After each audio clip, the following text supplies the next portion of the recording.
अधिकाऱ्यांना तशा निर्देश देण्यात आले आणि तसे निर्देश दिलेत याबाबतची माननीय आमदार दिलीपजी सोपल यांना माहिती सुद्धा अवगत करून देण्यात आली। आता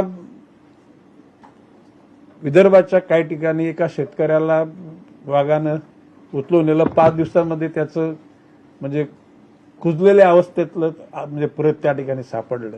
एक महिला सुद्धा त्या ठिकाणी वाघाने तिला जीवी ठार मारलं।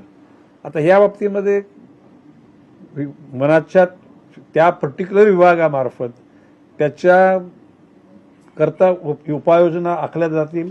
जर तो नरभक्षक असेल तर त्याला निश्चितपणे बंदिस्त केलं जाईल आणि त्या अनुषंगानं नरभक्षकापासून नॉर्मल जीवन जगण्याकरता त्याला जे काय करायचं असेल ते केलं जाईल।